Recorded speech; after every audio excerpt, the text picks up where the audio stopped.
Hey guys, welcome back to Lynch's Garage. Tonight, what we're gonna do is use some of this stuff, this product here, Brakleen.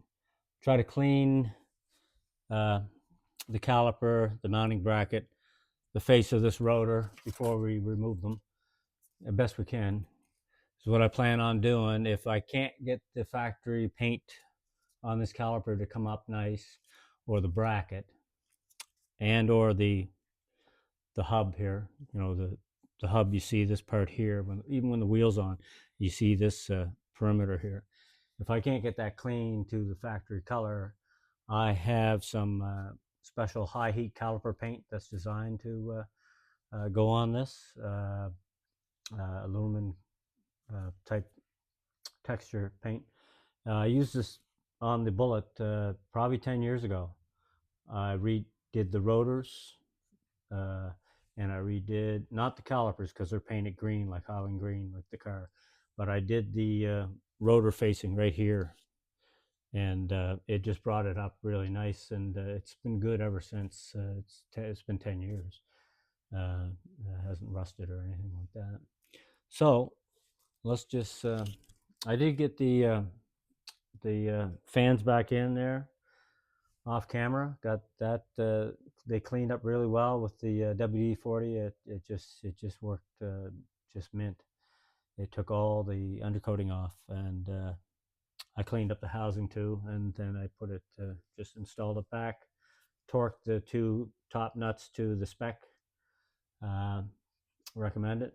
I also put a little blue Loctite on each of the threads of each of the nuts, just a precautionary thing. That's blue Loctite is a removable Loctite, whereas if you went with red, it would be more of a bond. But blue is something that we used to use on the Harleys back in the day because the Harley shakes so much. Anything you take off, put back on, always put a little blue Loctite over the threads, right? So let's try this. I got a brush here.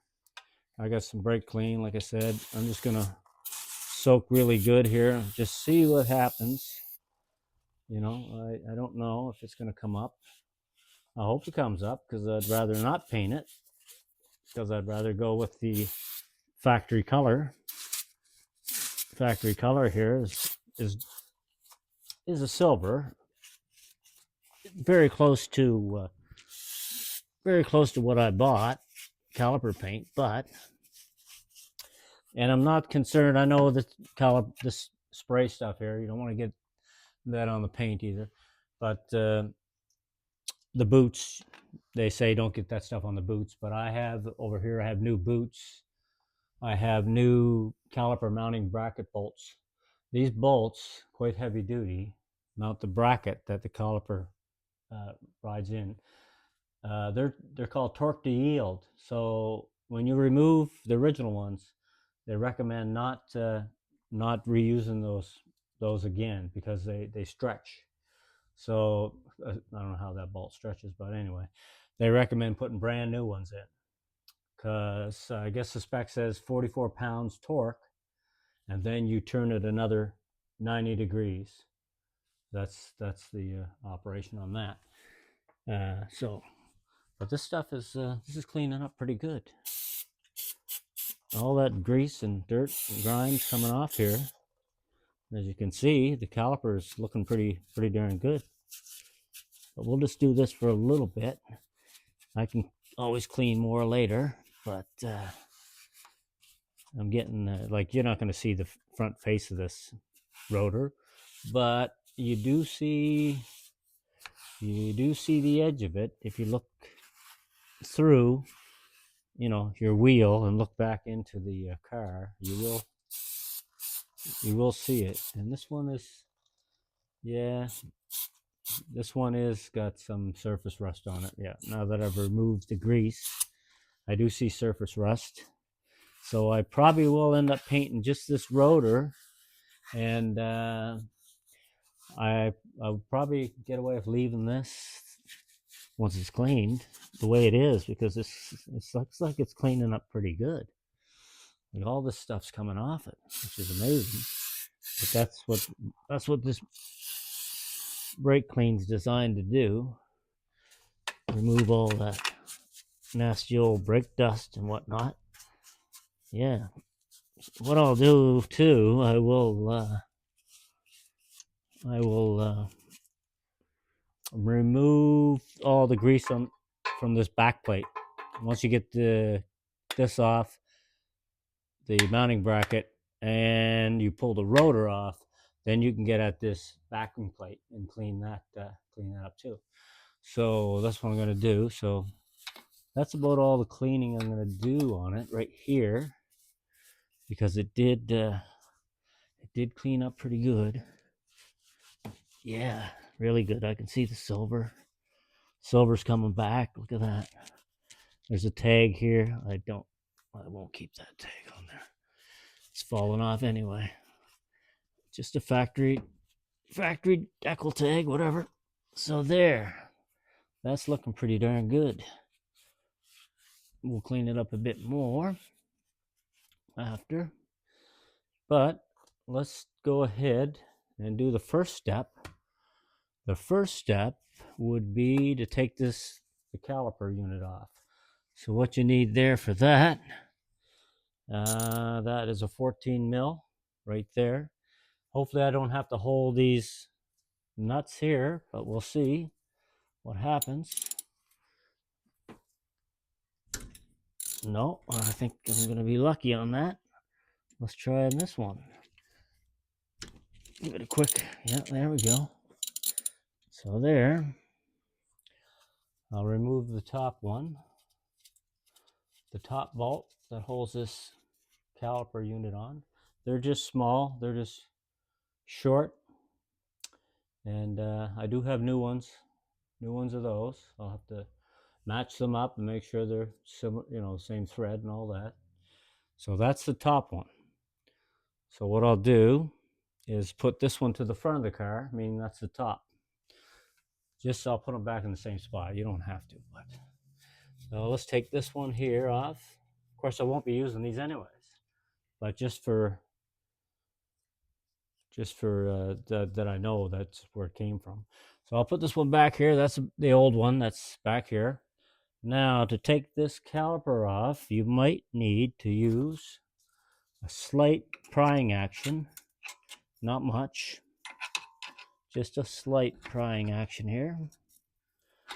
Not much. Here it goes. She's coming off. Now, you want to support this unit because you don't want no pressure on this brake hose. So what I got here is I already put a piece of cable tie around here. So what we're going to do is put a cable tie through this hole, the caliper mounting, and we're going to bring it up, just rest it on the rotor for a second, and we're going to put it in this cable tie, and we're just going to let this thing hang like so. So there's nothing affecting that rotor. I can actually pull this over this way for now because that can rest right there. Yeah, it's quite dirty out here. It's all dirty. I'll clean that. So now these slider pins, all this stuff will come out with the boots. I'll do that later when I have it all clean. I put it back together. I do have new steel pad clips, top and bottom, to go back on, brand new ones. The rotors, or the pads I should say, are in decent shape. There's still a lot of life left on them. You can see the wear. The center line is shows a wear indicator, and they're both, surprisingly, they're both kind of equal. The inner one might be maybe a tad thicker, but not much. So they're both equal. So once they clean up, they're good to go back on. So now what we want to do is we want to remove this mounting bracket. It's the only way you're going to get this rotor off, because you can see how it comes around. So I got a little breaker bar here because I don't think that won't cut it. So, and these are torqued to about 44, like I say, 44 foot-pounds. So I think if we, I might have to angle that a little differently, like something like that. Yeah. So I might have to get down underneath the car. Everything's all supported. I got blocks under the center there. I got the jack still there too, so should be safe here. I'm just gonna haul down on this if I can do it.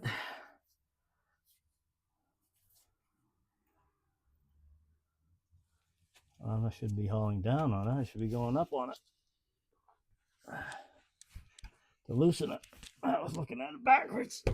Let's get out of here and get back on our feet here again. And let's just make sure it's in there tight and pull up on this bolt slowly. Oh yeah, she's tight. I can see they torqued those. They're torqued on really well. Wow. That gave everything I had on that sucker. There we go. Now we should be able to get a ratchet on that one. Now hopefully this bottom one will be the same trick. Let's just everything we got. She's on there. Oh, she's on there. Holy moly. I tell you. Wow. Okay. Yeah, it's going to be something to get them torqued back down.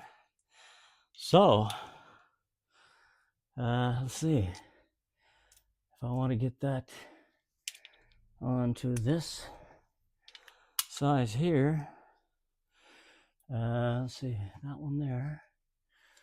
Is that the one we had? Yeah, that's right. It's still quite tough though. Oh yeah.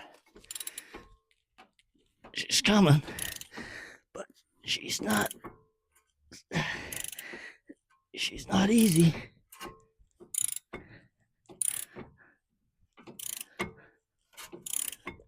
She's not easy. They do have, I don't know what they use for thread locker at the factory, but that thing's on there good. This one's a little easier. She's coming. It's quite a long bolt. What I should go back to this. So I got much more leverage on this. Getting a workout now, people. I didn't think it was going to be that involved, but it is. It's quite. Well, you don't want those caliper brackets falling off, that's for sure. And this has been on here for 13 years, so I don't think we're dealing with any rust at all. But it's coming. It's coming off. I can get to a point where they're a bit looser. See, as you can see the loose, it's getting loose now. If I get to a point where it's slightly looser, so that one's going pretty good. Now, yeah, it's such a fine thread. So when there's such a fine thread like that,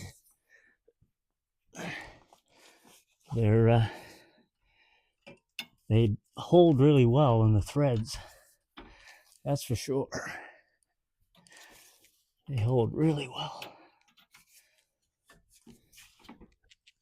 Yeah, we're getting there. Just got to be patient. Once you get her all the way back here, the bolt it's fairly long, but you're going through the knuckle that's part of this suspension, and you're going into the into this bracket here, so it does take a little while to get where you're going. I don't know if it's best to take the top one out first and then do the bottom one. I don't think it much matters, but see, it's starting to loosen up now. I think I could use a ratchet on that one. This one, I don't think I can use a ratchet on this one yet, but it's getting there.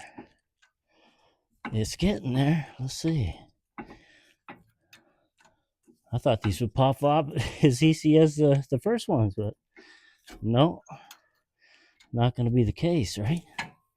Okay, let's switch over. Let's switch over to the ratchet and see what happens. We'll try the bottom one first because that's looser. That's much looser. Oh yeah, it's coming. There we go. There we go. Now we're cooking with gas. Now we're cooking with gas. How big's that? There she be right there. Look at that. And you can see the original yellow thread locker. That must be, yeah, pretty powerful stuff. I don't use yellow thread locker, but they do at the factory. So that one came off the bottom. We're going to put that back to the back of the car. Now we're going to do this. Top one, and that's coming along pretty easy. Could have been just that thread locker that's kind of, you know. So that's the same thing. Thread locker, yellow on there. It's a heavy duty bolt. And I do have heavy duty bolts to, so this comes right off now. There's your caliper bracket unit that holds. You can see where those big bolts went to. That holds your pads in. And we clean all that up. I got new, like I say, new metal shims, top and bottom, for the pads to ride in, just in case these ones are a bit worn. I'll set this down. What I'd like to do, just clean my hands a bit. I like to check the length of these bolts. And by looking at it, if you look with me, they are the right length, and they appear to be the same thread. Now, to determine that, I don't want to go in far, but so yeah, it's clearance from the rotor as I put it in, and then your threading is of course done into this, and just by the first couple of turns I can tell, once you get into that thread locking stuff, the red they use on these ones, the replacement ones, you can feel it. You can feel it tighten up, but it binds, right? And that's the purpose of it. Once you get it in there, it just bonds when you torque it to your 44 pounds and another 90 degrees, they say.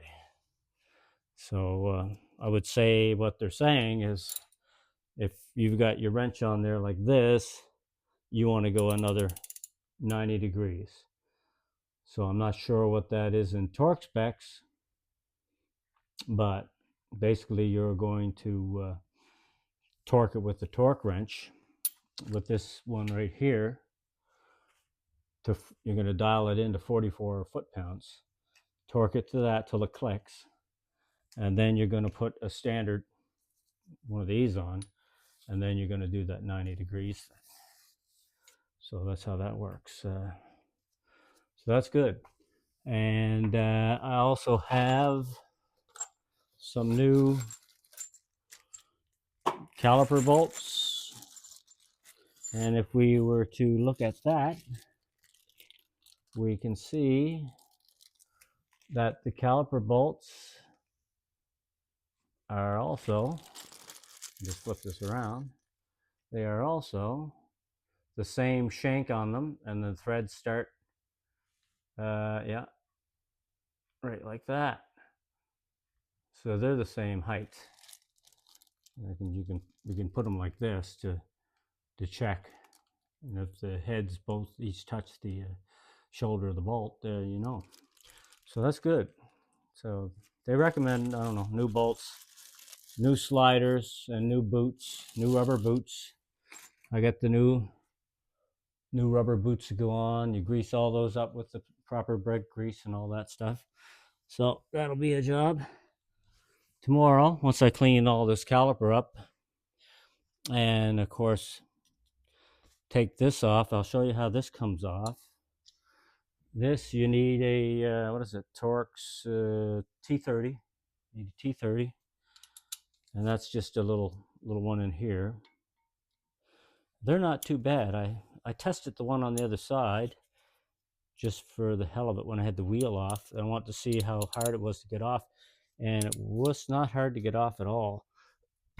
There, see that? I didn't even have to, I held the rotor there for a second, but that comes right off. That's just a extra safety precaution they do. Have the Torx screw on the rotor, and that should come right out here now. That's not a big deal. That's just a little guy there, the concave, right, with the Torx head. Put that there safely over here. Now the rotor might be rusted on. So what they say is, oh no, I just had just a little pressure, and there we go.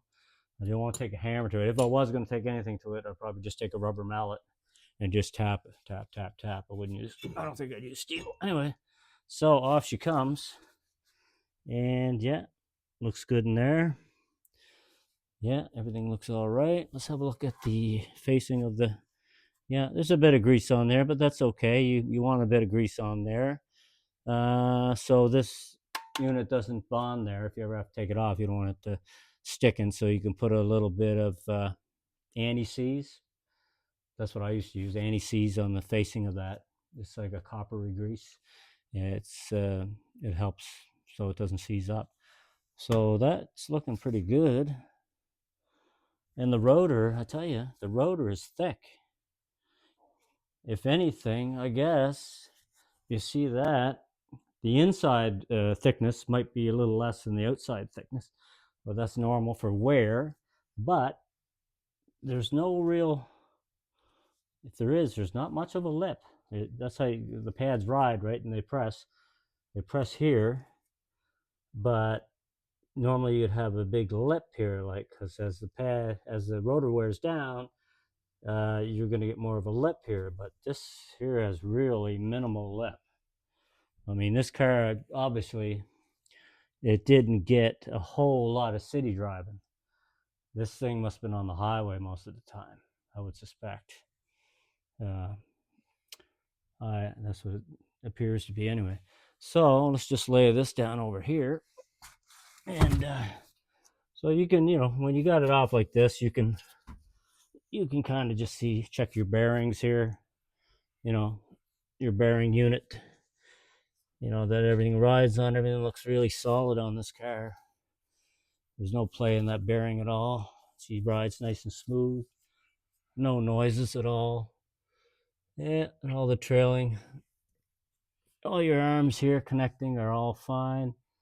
Yeah, your tie rod in, everything's all fine here. It looks good. So now it's just a big cleanup for me. Maybe tomorrow, I'll clean all this up, and hopefully this mounting bracket will come up nice and clean looking. I think it will. And I'll also clean up, of course, the rotor, and I'll have to prep the rotor and paint the facing of that.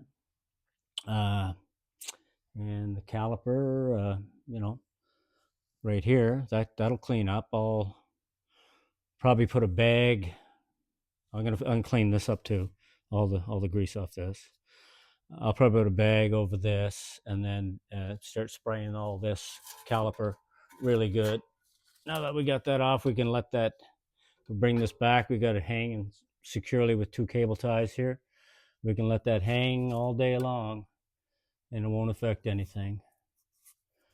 Just picked a little rock out of there, stuck in there, in by the rubber of the piston for the caliper. It's bound to be surface rust inside that piston. There is. That doesn't affect anything as long as moisture or anything doesn't get in beyond that rubber seal. That's what you're concerned about. I'll clean all that rubber seal up and, put some stuff on it, treatment on that. In the old days, back in the old Texaco garage where I worked, we used to, wasn't readily available to buy a whole new piston kit all assembled like this. You would actually take the bleeder screw out and the hose one, this one here. Actually, keep the bleeder one in. You take this one out and you put air pressure in there and you blow the piston out, and then we'd have new piston, buy a replacement piston, and we'd clean the bore out with the honing tool, and we have a new rubber and everything, and everybody'd be back on the road with their disc brakes. That was the old way we did it. Now it's just cheaper, just buy a whole new one like this, already assembled, assembled with the everything installed in it, right? So anyway, that's cool. Made some headway there. I didn't think I was going to get those bolts out, though, man. They were tight. They were tight. You can even see the yellow stuff right here, right on the facing. They even smeared it. They even smeared it all. You can see it right there on the facings, right there, and it butted up against the bracket there. Yeah, it's well, sure it wasn't coming off. That's for sure. So clean her all up, and I'll put her back together. I did, of course, with that wheel off. I do have an appointment with Bench Auto down there on Waverly Road, because Bruce said it had a shimmy, just a little shimmy at around 90, maybe 100, 110, something like that. And one of the garages told him that this rim, was bent. And I'm thinking, no way, that rim can't be bent, because it's a heavy-duty 20-inch rim, and I don't see any problems with it, how it could be bent. It's aluminum rim. They'll crack first, right? Because I had the same issue with the Bullet. With original tires on the Bullet, they were BF Goodrich G-Force radials, but they were original from 2008. So around 2022, I took one tire down to Bench Auto just to see if they could balance it. And he goes, well, I can balance it almost. I can almost balance everything correctly. But he said, have a look at this. And he had it spinning on the balancer. The wheel was spinning like this, really fast. And you could see the wheel go like this. Hop, hop, hop. The tread part, hop. It's out of round. The wheel is so old. It's just stuff inside is the shape is not holding its form, and it's out of round.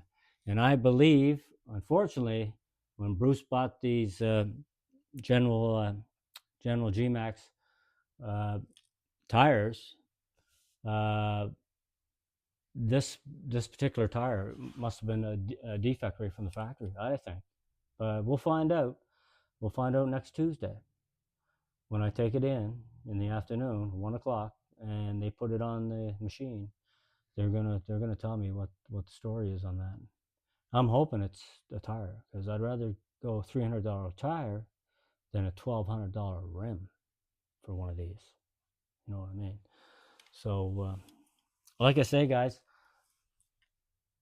each and every time, I like each and every one of you stay safe out there. You know what I mean? Thunder Road.